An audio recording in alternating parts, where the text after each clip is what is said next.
Bruno, teu microfone. É. Perdão. Obrigado, Renata. Bom dia para todo mundo.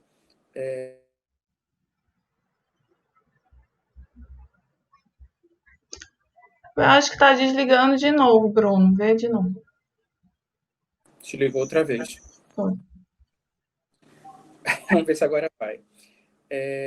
Então, assim, a ideia da gente era um pouco trazer para vocês algo que tivesse relação com a Semana do Bebê, né? Que é uma semana instituída anualmente, né? Por vários municípios e que, por uma série de questões de agenda, a gente não conseguiu fazer com que coincidisse, né? Com a data que foi comemorada.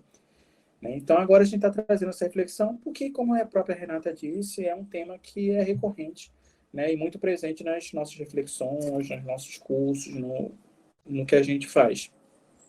Então, a clínica com bebês, ela é basicamente a clínica psicanalítica, né, da primeira infância, a clínica psicanalítica com crianças muito pequenas, né, de 0 a 3 anos.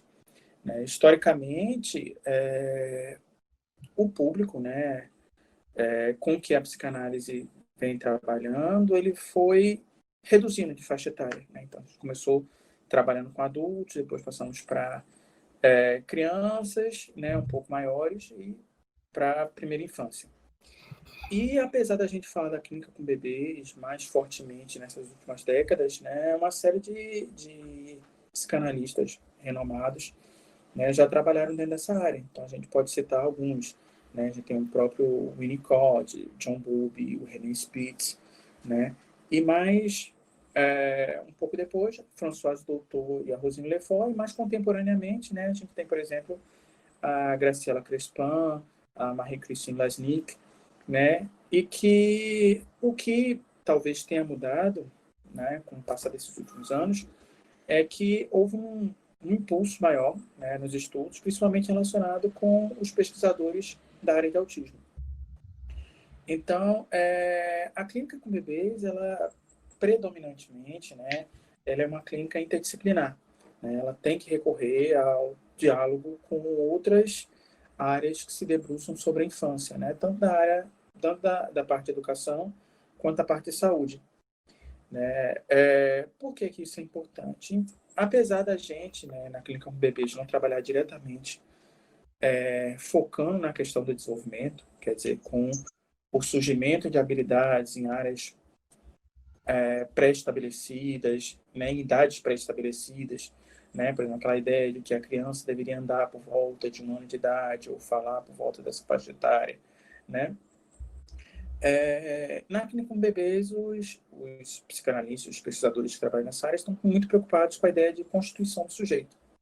Né? Então, qual é o cerne da questão aqui? Né? É que a criança, ela percorre, né, um percurso mais ou menos longo, né, para que ela se torne um sujeito, para que ela seja capaz de diferenciar entre si mesmo e um outro, seja capaz de utilizar da linguagem, né, para interagir com outras pessoas, né? Então, para que ela tenha uma série de aquisições relacionadas com o seu psiquismo. Né? Dentro da área dessa clínica com bebês, a gente reconhece alguns marcos ou alguns pontos que são importantes de serem observados. Então, você tem a questão, primeiramente, da função materna. Né? Apesar do nome, a função materna ela não necessariamente tem relação obrigatória com a mãe, né, daquele bebê. Ela pode ser de uma pessoa que cuide dele, né, independente do sexo, mas que seja capaz de cumprir com determinadas funções. Quais seriam? Né? Suposição do sujeito. Então, de certa forma, essa pessoa que cuida do bebê, ela antecipa, né, uma série de habilidades. Né? Isso é muito presente quando você vê eu vou tomar aqui como exemplo a mãe se relacionando com a criança e utilizando uma ex. Uma ex é um tipo de fala, né, que é muito estudada nessa área,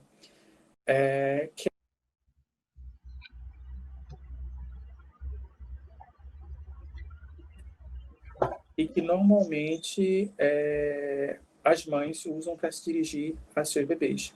E não só isso, né? Quando se utilizam manhês, principalmente nas crianças muito pequenas, né? As mães ainda utilizam turnos de fala, né? Então elas falam alguma coisa, dão um intervalo e falam pela criança depois daquele intervalo, de uma forma como se fosse estabelecendo um diálogo, né? E ela atribui falas a esse bebê, né? Mesmo ele ainda não sendo capaz de falar propriamente. Então é como se fosse assim: Joãozinho tá com fome? Aí a mãe dá um intervalo: tô com fome, mamãe, traz alguma coisa para mim. E aí a mãe dá outro intervalo e fala: já vou trazer alguma comidinha para você, né? Então você tem essa questão de que você coloca aquela criança dentro do diálogo, né? E você fala por ela respeitando esse, como se fosse o tempo que ela falaria. Uma outra questão que se estuda também ligada a isso é o estabelecimento da demanda. Quer dizer, que a mãe seja capaz, ou a mãe, o cuidador, quem exerce a função materna, seja capaz de colocar esse bebê numa posição de alguém que solicita alguma coisa, né? Depois de um tempo, isso fica mais ou menos fácil para as mães, porque elas conseguem meio que diferenciar que o bebê está chorando porque está com fome, que está chorando porque fez xixi, que está chorando porque quer um braço, porque quer dormir, né?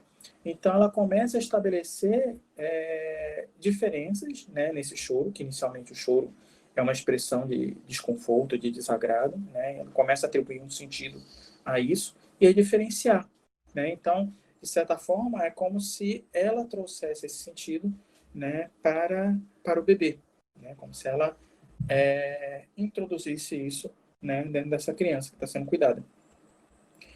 Um outro ponto que se costuma ver que está ligado à função materna diz respeito à questão da alternância, né? Quer que seja a alternância de presença e ausência, né? Isso se consegue fazer nos bebês que são um pouquinho mais crescidos, né? Da mãe estar presente ou estar ausente em determinado momento, ou de ter um horário de fome, um horário de saciedade, ou um horário de estar desperto, um horário de estar dormindo, mas começar a organizar essas rotinas, né? Que uma coisa está presente, uma coisa está ausente.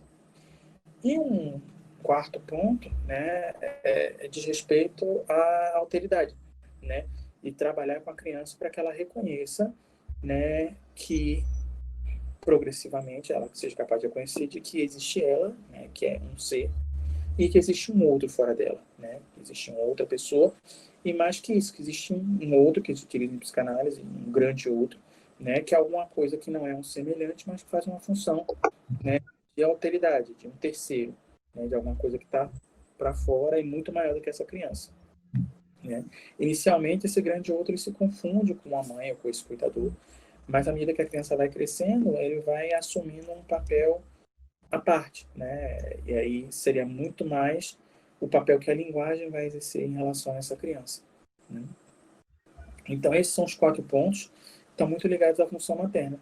Existe uma outra função, né, que a gente chama de função paterna, que também não tem uma ligação necessária com a figura do pai, mas que exibe essa propriedade de estabelecer cortes, de fazer limites, né, de impedir a criança de fazer determinadas coisas e de dar uma margem de abertura para que ela possa desejar, para que ela ache, que ela perceba que ela não é completa, que ela não é tudo, que ela pode aspirar a algo mais, né? E que também é um ganho nesse processo de constituição do sujeito, né?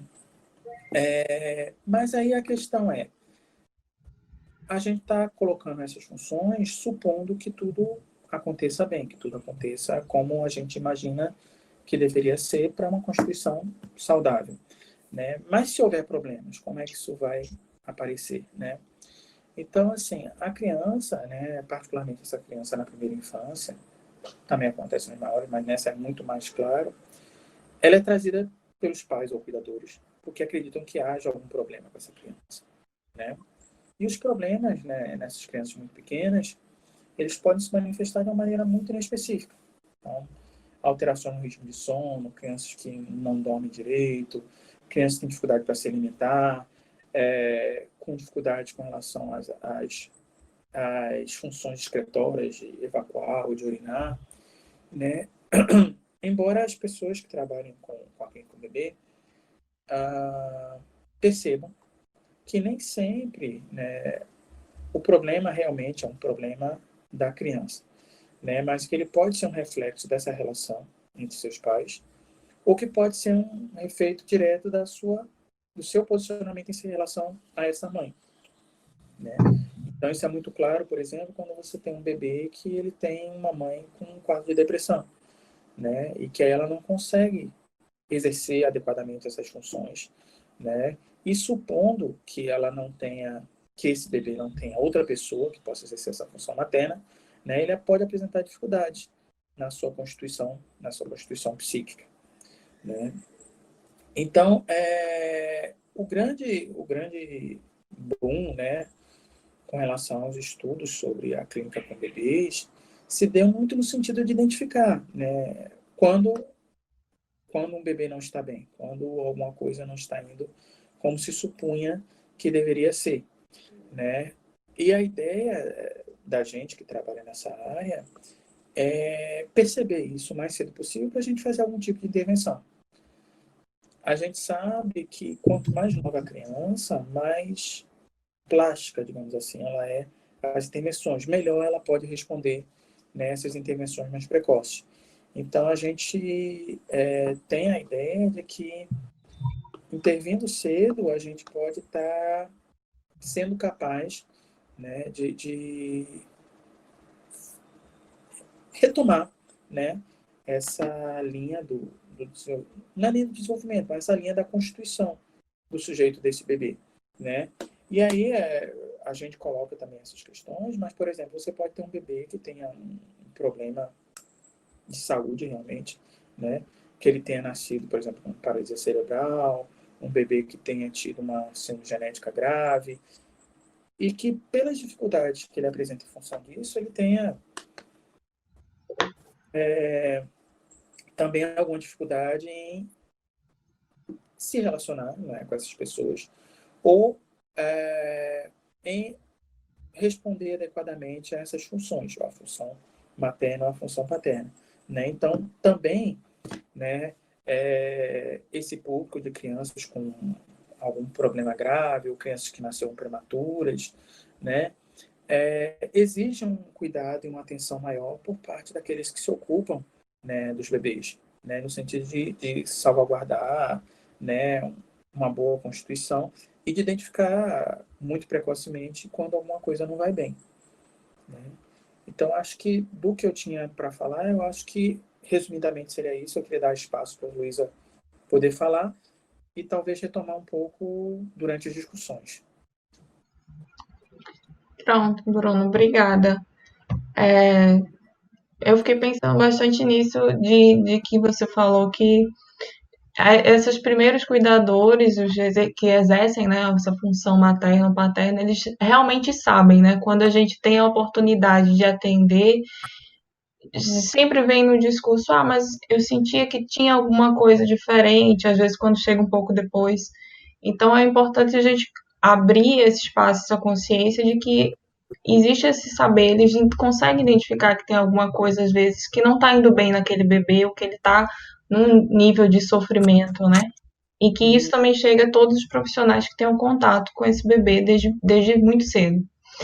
Então, a gente ouviu o Bruno, só relembrando como algumas pessoas foram entrando depois, ele é pediatra, membro do NINA, professor da pós-graduação da Clínica Psicanalítica com Bebês da FAFIRE e tutor do curso de Medicina da FPS, que é a Faculdade Pernambucana de Saúde. E agora a gente vai ouvir a Luísa Bradley. Ela é psicóloga, psicanalista, membro do Interseção Psicanalítica do Brasil, membro do NINA, do PREO, da RIEP e professora da FAFIRE. Ela é coordenadora dos cursos de especialização lato sensu da Clínica Psicanalítica com Bebês e Autismo e outras psicopatologias da infância e adolescência. Então, Luísa, pode abrir o microfone aí para a gente começar. Bom dia. Bom, quero agradecer a todos a paciência, né, de estarem aqui ouvindo a gente em pleno sábado, um sol desse, com vontade de passear e ir na praia, apesar da pandemia, né? Não dá para fazer muita coisa. Bom, eu vou falar então um pouquinho para vocês como se dá a clínica com bebês, né? O que Bruno já falou, vou só complementar um pouco. Ou seja, cada um tem seu estilo de falar. Podemos começar perguntando como é que se dá a clínica com bebês. O bebê, desde seu nascimento, a gente sabe que ele já tem suas pulsões sexuais. O mamar é o início da sexualidade do bebê. Nessa ocasião, a sexualidade da mãe vai ser decisiva no processo. Por quê? Porque através de sua castração, ela vai passar o gozo fálico para a criança.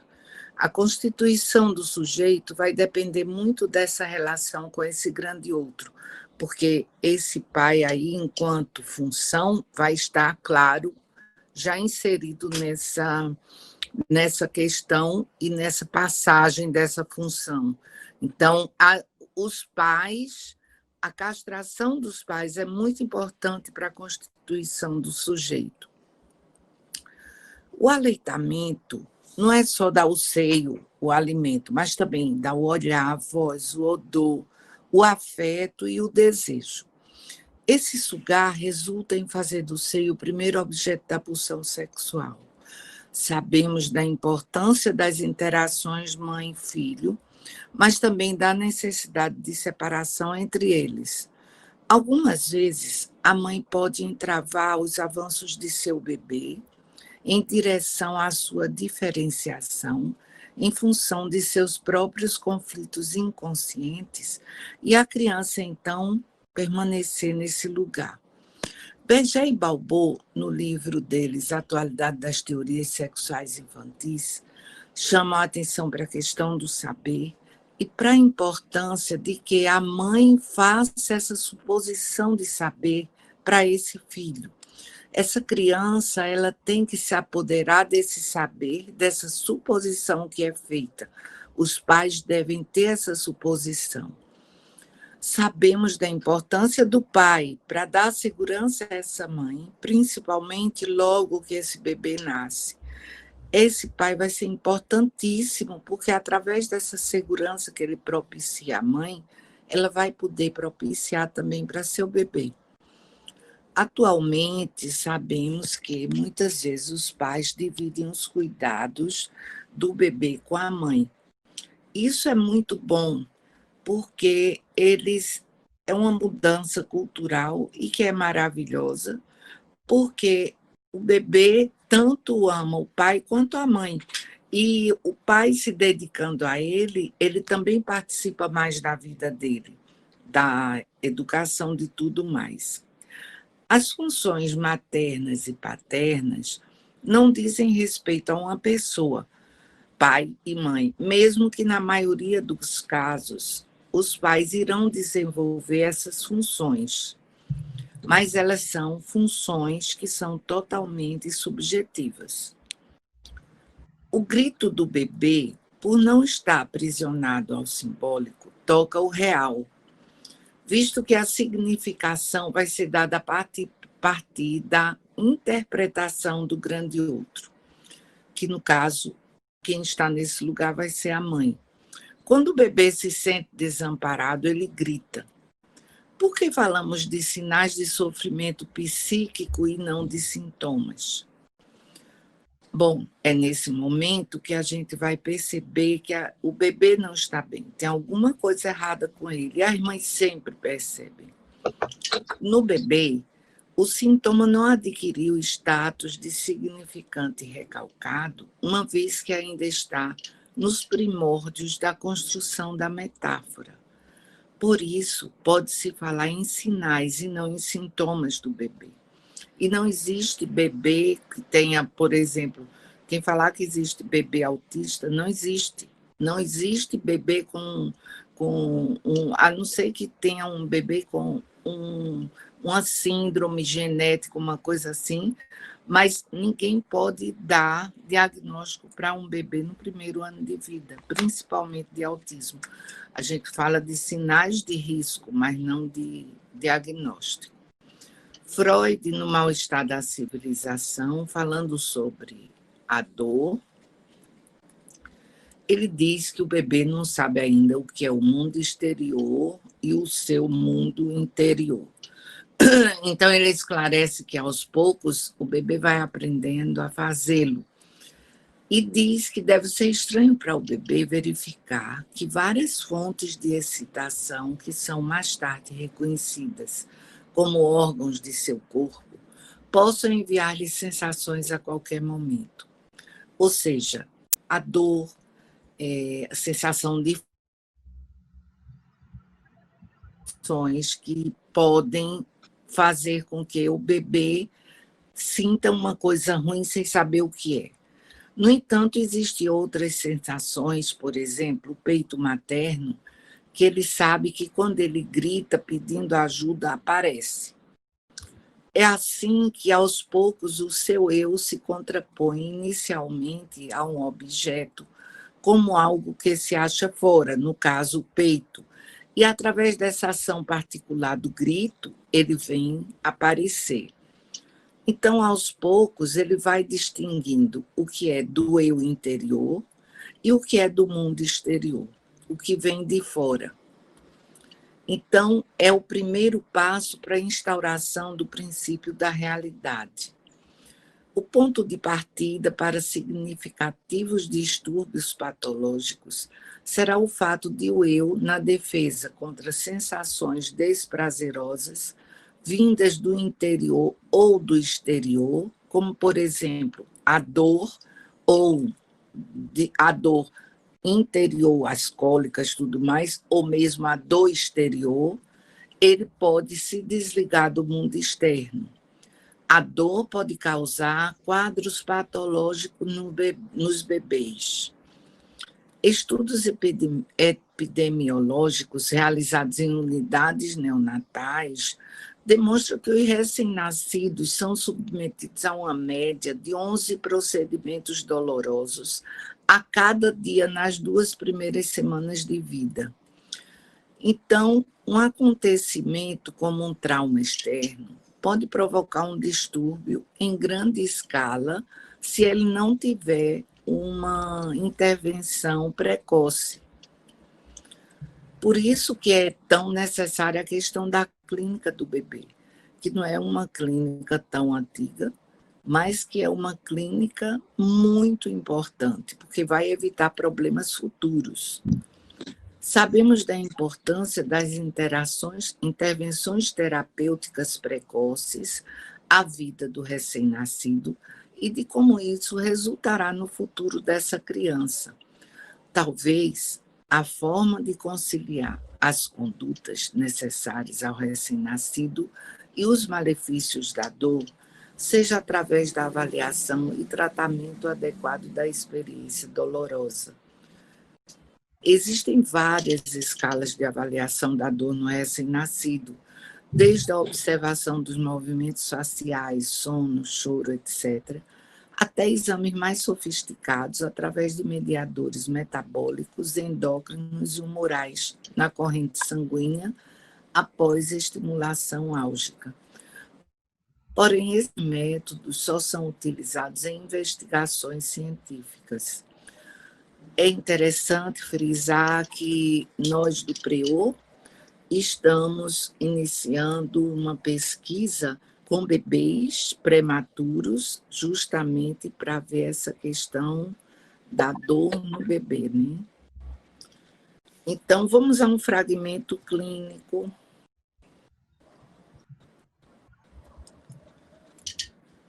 Eu recebi um bebezinho de 2 meses e meio que a mãe estava enlouquecida porque ele chorava e gritava o tempo todo. Ela tinha que manter ele no colo, não podia comer, não podia tomar banho, porque o bebê gritava que ela não suportava. Coitada, ela estava com os nervos à flor da pele, Claro, quem não fica? E chorava muito e ficava desesperada com isso. Bom, quando eu comecei a conversar com essa mãe com o bebê, que é aí a clínica do bebê, a gente trabalha a mãe e o bebê junto. Tem que ser a mãe, o bebê, o pai, se for possível, se não, a mãe e o bebê. Então, essa mãe me contou que na gravidez ela teve um problema de trombofilia. E durante toda a gravidez ela teve que tomar uma injeção de Clexane todo mês. Tanto é que com 5 meses ela teve uma hemorragia enorme, pensou até que ia abortar, já tinha abortado o primeiro. E ela ficou desesperada achando que ia abortar, mas não abortou. Teve o bebê, chegou ao final, o bebê nasceu a termo, tudo bem. Quando o bebezinho nasceu, ele apresentou alguns problemas por conta dos problemas hematológicos. Então, precisou passar 10 dias na UTI. Então, a mãe teve que deixá-lo na UTI e voltar para casa. A gente sabe que nos hospitais particulares a mãe não pode ficar junto com o bebê, né? O público deixa, mas os particulares não. Então, com 10 dias, ela pôde tirá-lo do hospital, voltar a levar para casa, e disse que ele já chorava muito. Quando esse bebezinho fez 1 mês, ela teve que voltar ao hospital, porque esse bebezinho estava com problemas dessa questão hematológica grave, e ele teve que fazer uma transfusão. Ela disse que depois desse ocorrido, foi um trauma para ela e para o bebê, que ela não imaginava que ele ia precisar uma transfusão. Então, ela disse que foi muito, muito doloroso para ele e para ela, e para o pai também. Depois desse ocorrido, ele começou a melhorar biologicamente e fisicamente e não precisou mais de um tratamento invasivo. Atualmente, ele está com 3 meses, ele está bem organicamente, e foi quando ela, com 2 meses e meio, me procurou enlouquecida porque ele gritava o tempo todo.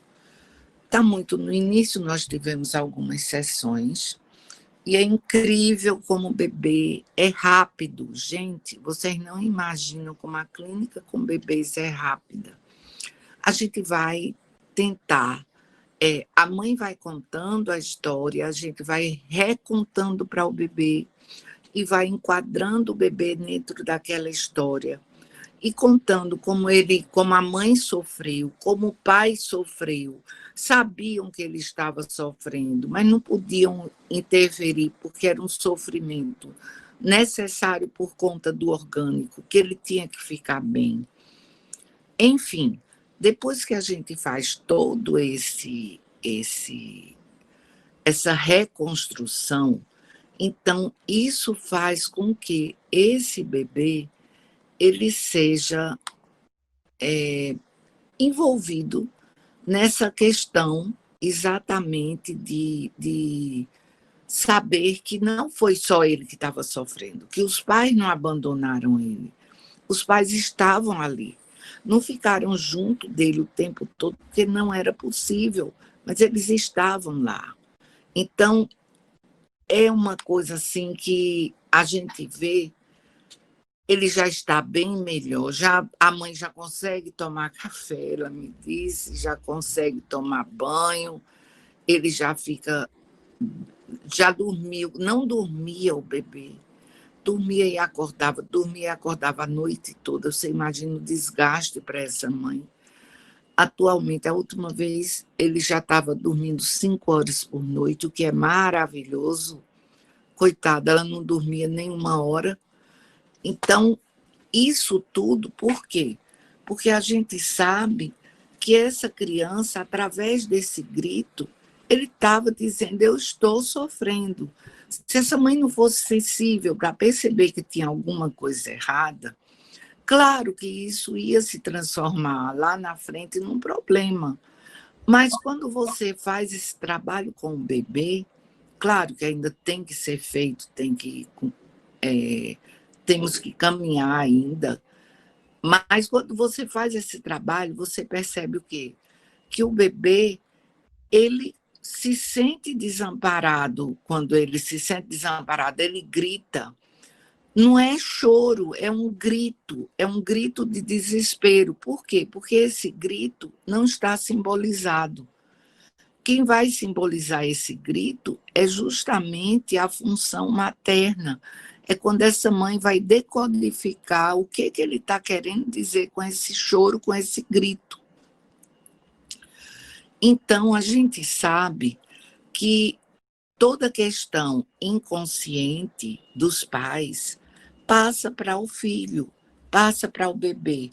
Então, por exemplo, quando Lacan fala nos escritos, no texto Significação do Falo, ele diz: sabemos que o complexo de castração inconsciente tem uma função de nó.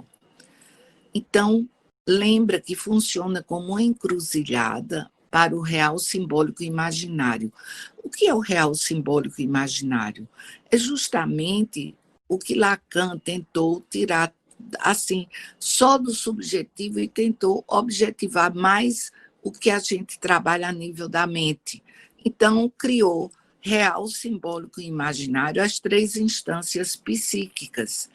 Então, se essa criança não tem esse simbólico aí apreendido, porque através da fala a gente passa o simbólico. Se a gente não passa esse simbólico para esse bebê, ele não sabe o que aconteceu, ele vai ficar perdido aí no real e no imaginário, faltando esse simbólico para amarrar. Foi isso que aconteceu com esse bebezinho, porque essa estruturação dos sintomas é justamente o que pode ser enodado. Por isso que Lacan fala que essa questão da questão do complexo de castração tem a função de nó, porque é justamente esse complexo de castração que vai possibilitar essa mãe, enquanto função materna, perceber o que está se passando nesse bebê e vai possibilitar ela só, ou com uma ajuda, porque nunca dá para o bebê, você quando tem um trauma, não dá para ser só a mãe, gente. É muito complicado, tem que ter uma ajuda de fora. Daí a importância da clínica com o bebê. Essa ajuda que vem da gente vai justamente simbolizar tudo aquilo que está perdido aí nesse real e no imaginário. Então, é muito importante. A gente sabe que a regulação no sujeito de uma posição inconsciente vai ser justamente por conta desse enodamento dessas estruturas. Isso é uma coisa assim que é muito, muito significativa na clínica com bebês. Como é que está o tempo, Renata? Temos tempo, Lucas. Temos? Certo. Lacan esclarece ainda que o falo é um significante que tem a função de designar os efeitos do significado, na medida em que o significante os condiciona por sua presença de significante. Fala da diferença entre significação fálica e significante fálico. O falo é um significante destinado a designar os efeitos do significado. O que significa isso? Isso, quando a gente traz para a clínica, significa que esse bebê ele vai ser produto, esse psíquico dele vai ser produto desse enodamento entre o real, simbólico e imaginário. Isso aí vai estar ligado a nível inconsciente à função materna e paterna. Então, quem vai possibilitar a entrada da função paterna é a função materna, que essa função materna é a primeira a se, digamos assim, a ter contato com o bebê, que é através desses cuidados, desse cheiro, dessa fala dessa mãe, dessa suposição de saber que ela faz no bebê, É interessante porque às vezes a mãe está com calor e diz, ele está com calor, mas não está, às vezes o bebê está muito bem, ou ela está com frio, diz, ô coitado, ele está com frio, e empacota todo o bebê, quando vê o bebê está suando. Ou seja, ela faz uma suposição sempre no seu bebê. E isso tudo tem a ver com a questão, com essa questão dessa suposição que essa mãe vai fazer nessa criança. Por quê? Porque ela supõe um sujeito. Ela supõe que ali tem um sujeito, que aquele bebê é um e ela é outro. Ela não vai achar que é complementação dela.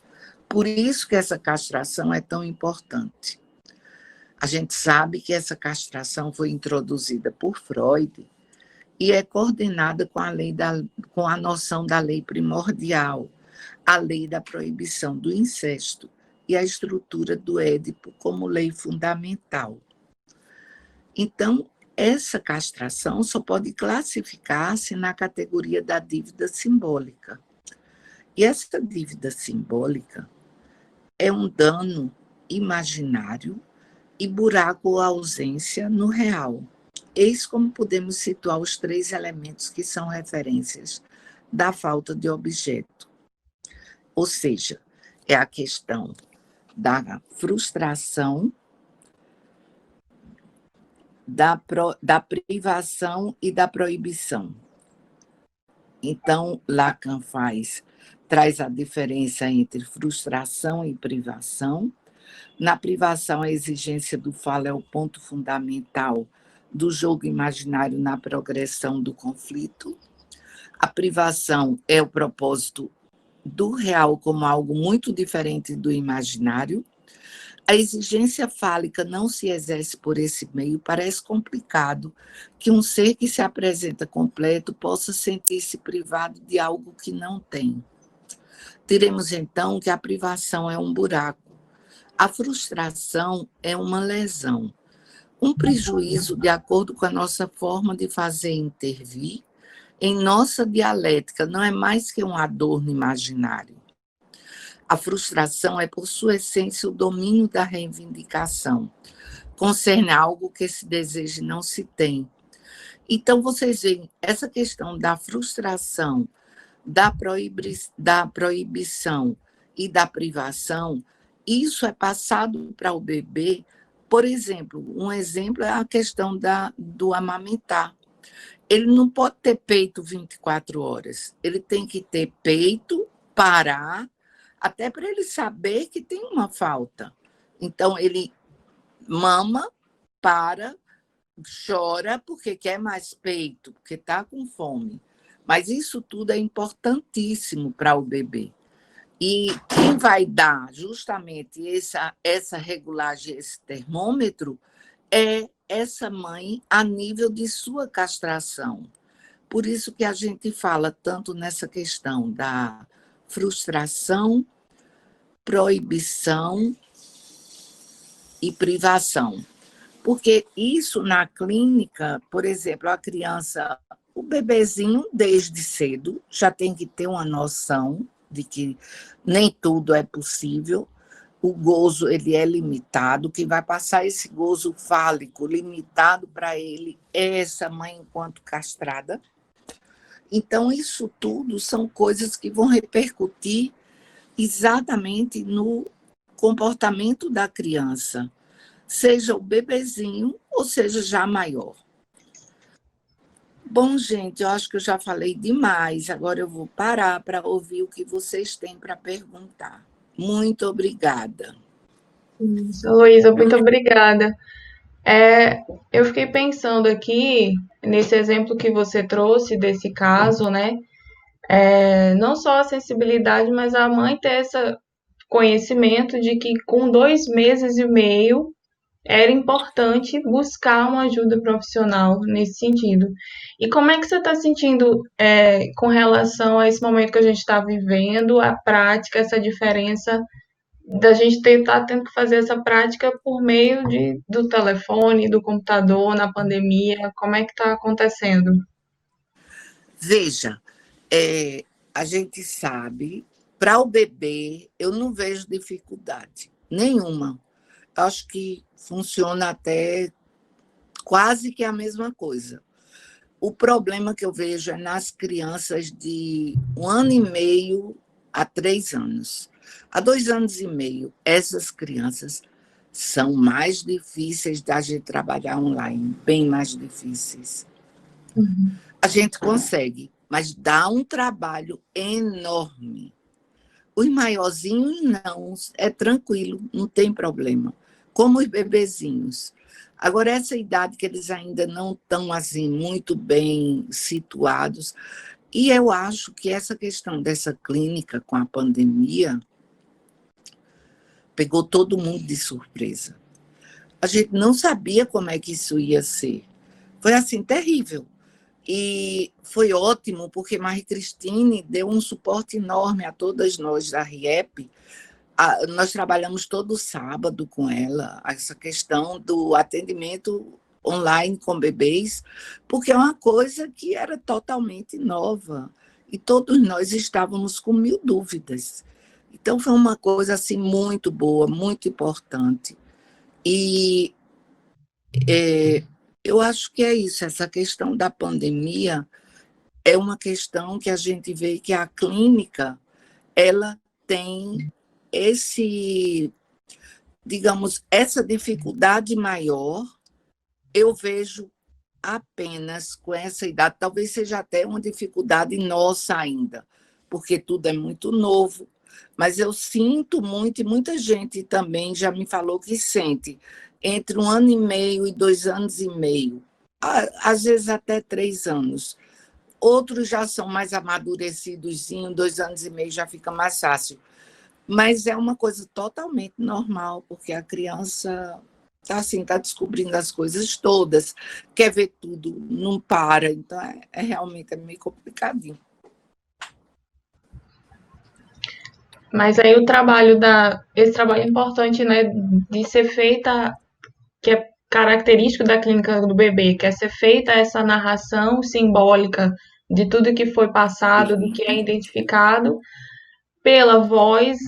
Isso se continua podendo fazer, né, mesmo através de computador e de telefone. Eu acho que por isso que esse efeito você percebe ainda tão... Exato. E não é só a voz, né? A imagem. Sim. Os bebês começam a interagir com a gente. No início eles não interagem, depois começam a interagir com a gente. É muito importante. A gente vê que essa questão de você ressignificar o que aconteceu é impressionante. Na hora eles melhoram. Porque eles não sabem o que aconteceu. E ninguém... É incrível, mas até hoje, nenhum pai e mãe sabe que deve falar para o bebê, quando ele for para a UTI, dizer, olha, você está indo para a UTI. Então, é uma coisa assim que a gente tem que falar. A gente não sabe disso, da importância, todo mundo diz, mas o bebê não fala. Ele não fala, mas ele se comunica com a gente, se comunica através do olhar, através do choro, 1000 tipos de comunicação. O corpo, os movimentos do bebê falam por ele. Tudo isso é muito importante. Até eu e Silvia, a gente está pensando em começar também uma pesquisa sobre movimentos gerais. Movimentos gerais dos bebês. Legal. Pode ligar o microfone, Francisca. Deixa eu ver aqui.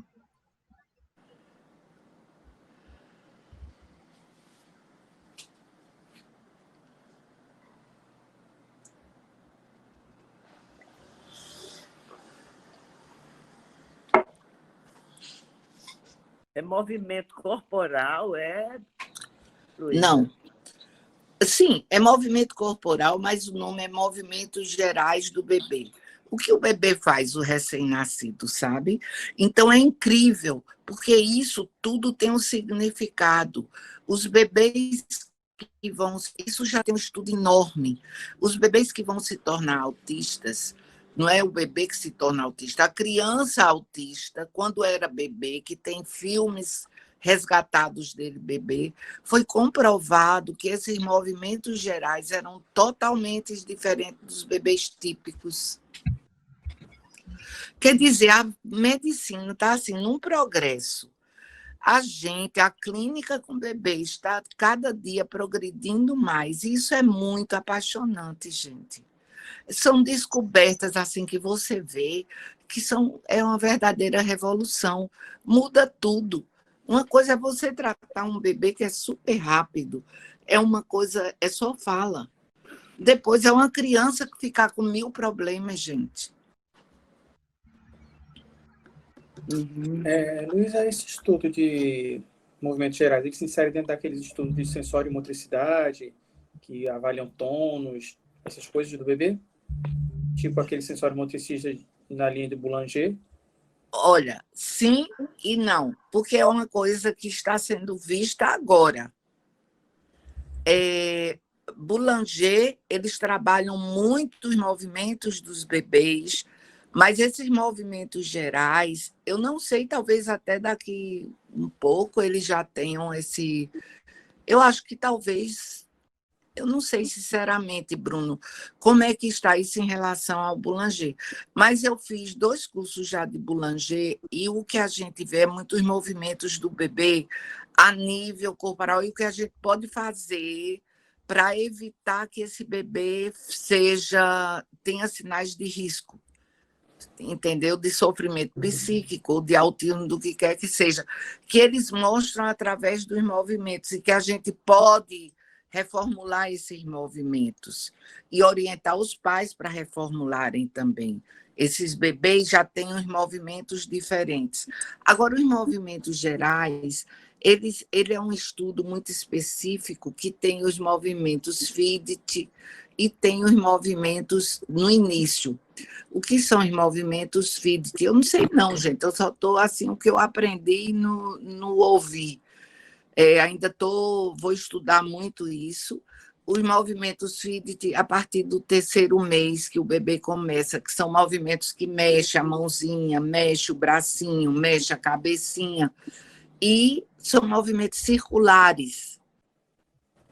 E já os movimentos gerais é logo que nasce.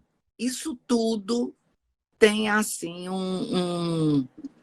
digamos, diferenças entre os bebês de risco e os bebês típicos. Não é incrível? Vê que progresso, gente. Isso tudo está comprovado. Muratori trabalhou muito isso, viu? Desde 2008 que ele trabalha. É como diz Cristine, só que a gente não dava muito ouvido a ele. Por quê? Porque, sei lá, a formação da gente é muito a nível psíquico, para a gente é difícil essa coisa de entender o que o corpo fala, né? Na verdade, o corpo fala.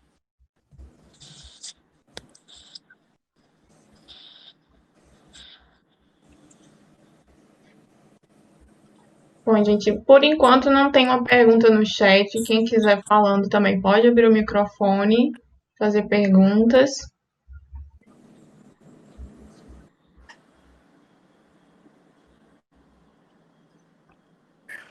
Ô, Luísa, Oi? ó, você assim, dá muita ênfase à função paterna nesse início, né? Nesse Sim. início do bebê.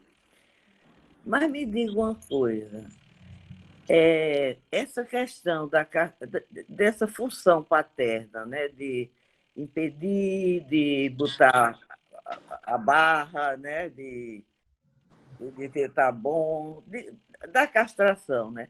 Não depende muito também como a mãe viveu a sua castração. Só depende, não é isso que eu disse? Que essa mãe é quem passa a função. A sexualidade é passada pela mãe. Né? Sim, o início, essa mãe, ela passa a sexualidade, a sua castração para o bebê. Ela passa o seu gozo fálico para o bebê, ela passa tem até não me lembro se é Freud ou Lacan, acho que é Lacan, que fala que a mãe ensina o comércio sexual à criança. Por quê? Porque ela vai saber se esse gozo é limitado ou não. Se ela não tem isso, ela não pode passar isso para a criança. E ela, para ter isso, ela faz a passagem da função paterna para a criança. Senão ela também não faz. Certo. Certo. É Freud, né, Silvinha? Silvinha disse. É. Freud que fala a questão do... que vai ensinar o comércio sexual ao filho. Imagina um escândalo, hein? Isso há 110 anos atrás, que a mãe ensina o comércio sexual ao filho. Já pensasse? Fazer a higiene do bebê. Ia... Sim, porque tudo isso não pode ser erotizado. É por isso que essa mãe tem que ter uma boa castração. E o pai também, óbvio, né? Mas a gente sabe que os pares sempre se procuram de acordo com as castrações, né? Essa coisa inconsciente. Duas castrações, né? Exato. Muito bom. Obrigada pela pergunta. Peraí, eu tenho uma pergunta. Você falou que a privação é como se fosse um buraco, né? Aham. A frustração é como se fosse o quê que você falou? Uma marca, uma ferida, uma... A frustração é o primeiro. É. Se a gente pensar num degrau, seria exatamente, primeiro, a frustração. É o domínio das exigências desenfreadas, certo? O primeiro degrauzinho seria a frustração. É uma das categorias da falta, é um dano imaginário. A gente frustra o bebê. Primeiramente, você frustra. É.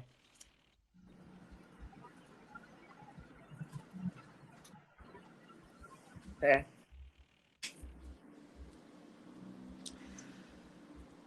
Quem mais? Vamos, gente, isso é um bate-papo, vamos. Luísa. Bruno também está aí, chama Bruno. Mas é porque tem um ponto que você levantou que me chamou bastante a atenção, Luísa. Sim. Quando você fala da não existência de bebês autistas, se refere, ou pensa, né, no caso, nos possíveis acidentes no curso da constituição psíquica desse bebê, seria isso? Espera aí, tu pode repetir, por favor? Quando você fala, porque teve um momento na sua fala que você disse assim, que não existe, da não existência, né, de bebês autistas. Não. E aí a minha questão seria, pensa que quando você diz isso, você se refere aos possíveis acidentes, né, no curso da constituição psíquica, que isso não está decidido ainda, né, nessa primeira infância. Seria... Exatamente. O primeiro ano de vida, você não pode falar em bebê autista. Uhum. Não existe. E olha, o bebê com riscos de autismo, ele é totalmente, digamos assim, você consegue reverter isso no primeiro ano de vida. Uhum. Eu já tratei 2 bebês com os irmãos autistas, que são, eu digo 2 bebês, porque eles têm irmãos comprovadamente autistas gravíssimos, todos 2. E esses bebês chegaram para mim. Um chegou com 2 meses e o outro chegou com 7 meses. E, gente, é impressionante. O bebê com 2 meses é a coisa mais linda do mundo. Mas não olhava nem para mim, nem para a mãe. Foi uma dificuldade imensa. Isso está tudo filmado, eu tenho filmado isso. Muito difícil que foi para... Ele só veio olhar para mim na 4ª sessão. Você vê, um bebê como esse outro que eu falei da dor, que foi um trauma da dor, ele não tem nada de autismo, de risco de autismo. Ele, num instante, interagiu, primeira vez já foi uma melhora enorme. Na segunda, todo interagindo comigo, com a mãe, entende? Esse outro bebê, na quarta sessão, com 2 meses, foi que ele veio interagir comigo. Com a mãe, não. A mãe ainda teve mais umas 3 sessões para poder ele interagir. Foi muito difícil, muito difícil. E era incrível. Eu tenho isso filmado. Eu posso mostrar a vocês, se quiserem depois. Eu botava ele em pezinho, assim, a gente botava. Aí eu dei para a mãe para ela segurar. A mãe segura, ele vira o rostinho assim, ó, vira assim, mas não olha para ela. É incrível. Não é uma coisa assim que diga, não tem nada de genético. É por isso que eu acho que tem alguma coisa de genético, sabe? Eu acho que é como se tivesse uma predisposição. Uma predisposição genética. Exatamente. Uma epigenética que vai depender de como isso aí vai se confrontar no futuro. Mas que tem uma predisposição epigenética, eu não tenho dúvida. Eu vi isso com irmãos de autistas e com crianças que não são irmãos de autistas. É muito diferente. Ok, Luísa, obrigada. Eu acho que com isso você clareou tanto. Obrigada a vocês. Foi? Clareou tanto para mim essa coisa da predisposição. Isso é uma coisa minha, viu? Eu penso assim. Ah, é? Então, não, que eu penso assim, mas tem pessoas que pensam diferente. Eu acho assim, porque eu acho que todos nós temos predisposições genéticas para alguma coisa. Tem uns que é para coração, tem outros que é para derrame, tem outros que é para... cada um tem uma coisa. Outro é para... Sim, outros é para a questão diabetes e por aí vai. E dependendo de como isso se comporta, a gente vai ou não conseguir desenvolver não é? Essa disposição que a gente tem, essa predisposição. Acho isso para mim é muito claro. Porque tem bebês que sofrem a mesma coisa e não tem nada de risco de autismo. Tem outros riscos, mas não de autismo. Como esse bebê aí, do choro, dos gritos, ele não tinha, até agora, não tinha nenhum risco de autismo. Ele tinha muitos riscos de desenvolver outras patologias, mas não de autismo. Tinha um sofrimento psíquico envolvido, né? Enorme, um sofrimento enorme.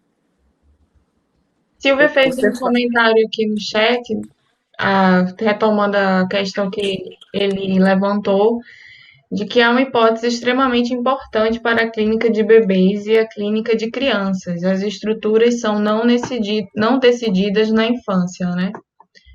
Que é o que me faz lembrar que é o que também vai mobilizar o desejo do analista no momento desse atendimento, né? De chamar esse sujeito, né? Foi ótimo você falar isso, que me lembrou uma coisa. Uma coisa importantíssima nessa clínica é você amar o que faz.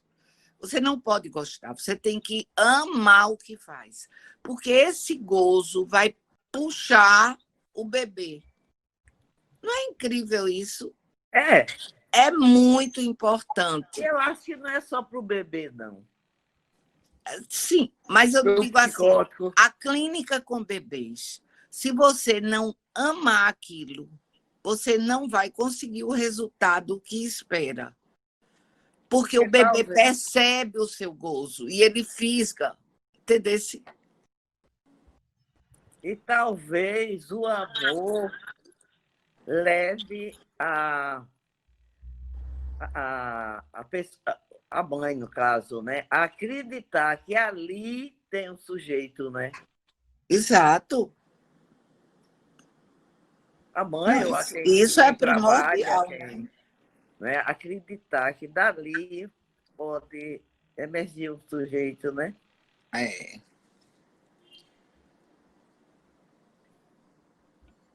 Foi ótimo, Luísa. Muito bom. Cadê a Silvia, hein, que só aparece com mensagem? Não dá os ares da graça dela. Silvia, Silvia, obrigada por mandar o negócio para mim, viu? Você fez outro comentário, não foi, no chat? Acabei de escrever a propósito desse que Olha Luiz, ela. A que é propósito, importante amar o que se faz. Então, eu coloquei que toda clínica psicanalítica, seja com bebês, crianças, adolescentes, adultos, o que está em questão sempre, ou o que deve estar em questão sempre, é o desejo do analista, e não o desejo de fazer o bem. com certeza, Silvinha. Obrigada pelo esclarecimento. Importantíssimo. Eu acho que é o nosso sintoma, né, a clínica. e não é, não, é. Exato. Será que não é? Ainda bem que é um bom sintoma. É, melhor do que outros, né? Oh. Bora, minha gente, bate papo. Cadê o povo? Solta os microfones.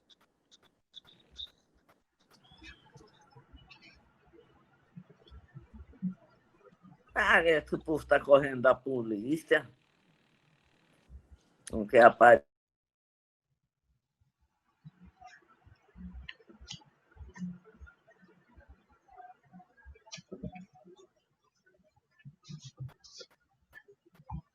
A gente ainda tem tempo, quem quiser também botar a questão pelo chat. Acho que Silvia ia falar. Desculpa, Silvia. Voltando aos movimentos gerais, não é? Aos quais Luísa fez referência, Luísa, eu acho que é importante frisar também que não há uma correlação 100% entre irregularidades nos movimentos gerais de um bebezinho de 2, 3 meses, ou mesmo ainda na vida fetal, entre essas irregularidades e o aparecimento de autismo, não é? Na verdade, o que se observa é um percentual dessas crianças que apresentaram irregularidades nos movimentos gerais, não é? E aí é preciso fazer contato com a teoria ou com o método de observação, que é chamado método de movimentos gerais. O que existe, de fato, é um percentual, não é? Algumas das crianças, não sei exatamente qual é o percentual, mas algumas das crianças, ou algumas daquelas crianças que na vida intrauterina já apresentam irregularidades nos movimentos, então algumas dessas crianças, mais tarde, não é, vão aparecer, e aí é outra questão, vão aparecer ou vão desenvolver um autismo, não é? Então, não é toda criança que apresenta um movimento irregular será autista, mas um percentual, segundo as pesquisas, é um percentual dessas crianças. Então, isso faz, não é, com que a gente seja muito cuidadoso, né? Tenha muita atenção com relação a esses trabalhos. Esse e a todos os trabalhos, uma vez que se trata sempre de percentuais ou de probabilidades estatísticas, não é? Não há uma... Se é assim, então, logo, ou seja, não se trata de uma relação causal ou uma relação causa-efeito. Não é? É possível que hajam mudanças, não é? Como você mesma frisou, se essas crianças, não é? Se observa que esses bebês apresentam movimentos irregulares, e se esses bebês são colocados num tratamento, por exemplo, de psicomotricidade, ou mesmo por uma fisioterapeuta, ou de uma TO que trabalhe as questões sensório-motrizes desse bebê. Então, esse tratamento, pelo menos essa é a ideia, essa é a tese, isso é o que é o esperado. Esses bebês, mesmo tendo apresentado movimentos irregulares, se tratados dessa forma, eles podem escapar do autismo, não é? Então, tratamentos que naturalmente serão feitos em paralelo com o tratamento psicanalítico, não é? E a gente, então, pode se perguntar o que é que acontece, né? Há movimentos gerais irregulares e aí se pensa na possibilidade de desenvolvimento de autismo. Mas se essa criança é tratada em tempo, é muito possível, pelo menos esse é o objetivo, de tirar essa criança do risco de autismo.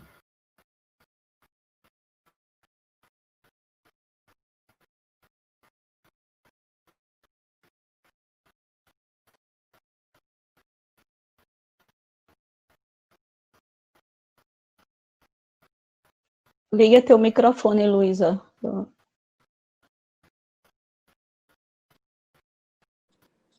Eu estou dizendo que se o bebê não vai. Essa questão do autismo é um dos aspectos, mas não é obrigado a ser autismo.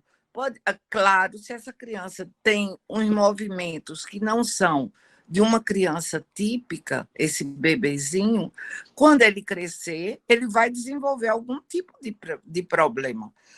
Seja TDAH, seja, sei lá, alguma coisa ele vai desenvolver. A gente não sabe o que, mas provavelmente alguma coisa ele vai desenvolver por não conseguir, por não ter sido, digamos, trabalhado numa época que seria muito fácil.